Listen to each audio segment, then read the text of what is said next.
तो 2026 की बोर्ड परीक्षाएं बस समझिए कि दरवाजे पर ही हैं। और इन परीक्षाओं की तैयारी के लिए ये एक बहुत ही जरूरी गाइड है जो तैयारी करने का सही तरीका बताएगी। तो चलिए शुरू करते हैं। देखिए, सबसे पहले तो इन तारीखों को गांठ बांध लेना बहुत जरूरी है।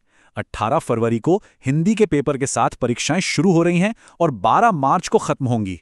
समय बहुत तेजी से निकल रहा है ना। इसलिए एक ठोस योजना बनाना सबसे जरूरी है। और यहीं पर इस पूरी बातचीत का सार है।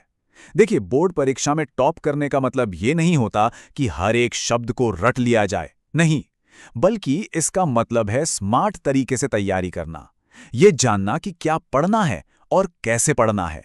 तो अगले कुछ मिनटों में हम इन्हीं विषयों पर बात करने वाले हैं। हम चुनौती को समझेंगे, एक जीतने वाली रणनीति तैयार करेंगे और फिर केमिस्ट्री और हिंदी के पेपर के लिए दो बहुत ही मजबूत केस स्टडीज देखेंगे।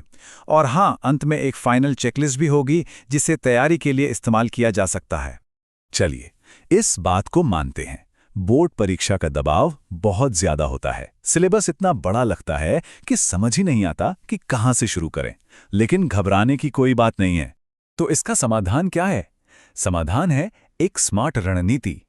इसका मतलब है उन टॉपिक्स पर फोकस करना जिनसे सबसे ज्यादा सवाल आते हैं और रटने के बजाय कॉन्सेप्ट्स को समझने पर जोर देना। देखिए, सबसे जरूरी बात यह है कि उन टॉपिक्स को पहचाना जाए जो बार बार पूछे जाते हैं, सवालों के पैटर्न को समझा जाए और हाँ, जवाब लिखने के तरीके पर भी ध्यान दिया जाए। सच कहूं तो यही सफलता का मूल मंत्र है। चलिए, अब इसे एक्शन में देखते हैं।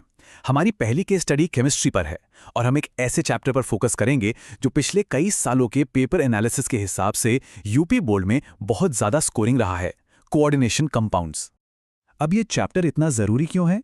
क्योंकि इसमें कुछ ऐसे कॉन्सेप्ट्स हैं जो लगभग हर साल परीक्षा में आते ही आते हैं। पुराने पेपर्स का एनालिसिस भी यही बताता है, तो इन्हें समझने से अच्छे नंबर पक्के किए जा सकते हैं। यकीन मानिए, इस चैप्टर को सिर्फ 25 मिनट में रिवाइज किया जा सकता है। कैसे? इन 4 स्टेप्स को फॉलो करके। 8 मिनट नामकरण के लिए, 7 मिनट वीबीटी के लिए, 5 मिनट सीएफटी के लिए और 5 मिनट वर्नर थ्योरी और लिगेंड्स के लिए। ये स्मार्ट तैयारी का एक बेहतरीन उदाहरण है। अच्छा, तो पहले स्टेप पर ध्यान देते हैं, आईयूपीएससी नामकरण। यहां से 2 से 3 नंबर का सवाल सीधा आता है और नियम भी बहुत सरल है। पहले लिगेंड का नाम अंग्रेजी वर्णमाला के क्रम में, फिर केंद्रीय धातु का नाम और उसकी ऑक्सीकरण अवस्था रोमन अंकों में। बस इतना ही। इस कॉन्सेप्ट पर पकड़ बनाने के लिए इन उदाहरणों का अभ्यास करना बहुत जरूरी है। ये पिछले पेपर्स में कई बार पूछे गए हैं और कॉन्सेप्ट्स को मजबूत करने में काफी मदद करेंगे। अब आते हैं वीबीटी पर। यहां से संरचना और चुंबकीय गुणों पर आधारित सवाल पूछे जाते हैं। ये सवाल एक क्लासिक उदाहरण है कि कैसे एप्लीकेशन आधारित प्रश्न आते हैं, जहां सिर्फ परिभाषा नहीं बल्कि हाइब्रिडाइजेशन और लीगेंड के प्रभाव की गहरी समझ दिखानी होती है। और मान लीजिए कि समय बहुत ही कम है, तो बस इन 3 टॉपिक्स पर ध्यान दीजिए। आईयूपीएससी नामकरण के कम से कम 10 पुराने उदाहरण, वीबीटी के आधार पर संरचना की व्याख्या और लिगैंड कोऑर्डिनेशन नंबर जैसी कुछ मुख्य परिभाषाएं। ये न्यूनतम प्रयास से अधिकतम अंक लाने की रणनीति है। चलिए, अब थोड़ा गियर बदलते हैं और विज्ञान से भाषा की ओर बढ़ते हैं। हमारी दूसरी केस स्टडी है हिंदी के पेपर पर, जहां रणनीति सिर्फ कंटेंट के बारे में नहीं है बल्कि प्रस्तुति के बारे में भी है। और ये कहावत ये शानदार ढंग से दिखाती है कि हिंदी जैसे विषय में लिखावट, सफाई और उत्तर लिखने का तरीका कितना मायने रखता है। परीक्षक पर जो पहला प्रभाव पड़ता है ना, वो बहुत महत्वपूर्ण होता है। देखिए, सफलता अक्सर छोटी छोटी बातों में ही छुपी होती है। उत्तर पुस्तिका को सही ढंग से भरना एक ऐसा ही छोटा लेकिन बहुत जरूरी कदम है। रोल नंबर से लेकर मार्जिन तक हर चीज पर ध्यान देना चाहिए। और हाँ, याद रहे, मार्जिन सिर्फ बाईं तरफ खींचना है। परीक्षा हॉल के अंदर कुछ सरल नियम स्कोर पर बहुत बड़ा असर डाल सकते हैं। अच्छी लिखावट, एक साफ सुथरी कॉपी और जिस सवाल का जवाब सबसे अच्छे से आता है उसे पहले करने की रणनीति, ये हमेशा काम करती है।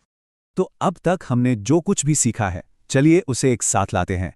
ये जो अंतिम चेकलिस्ट है, ये उन सिद्धांतों का सार है जो हर विषय में सफलता के लिए लागू होते हैं। बस यही है पूरी रणनीति का निचोड़। ज्यादा महत्वपूर्ण टॉपिक्स को पहचानना, कॉन्सेप्ट्स को समझना, रोज अभ्यास करना, प्रस्तुति को बेहतर बनाना और सबसे जरूरी, शांत रहना। समझिए कि ये चेकलिस्ट सफलता का रोड मैप है। तो अंत में बस यही सवाल बचता है। परीक्षा सिर्फ ये नहीं देखती कि कोई क्या जानता है, बल्कि ये भी देखती है कि उस ज्ञान को कितनी अच्छी तरह से तैयार और प्रस्तुत किया गया है। तो अब सवाल ये है कि महारत किस में हासिल करनी है, सिर्फ ज्ञान में या रणनीति में भी?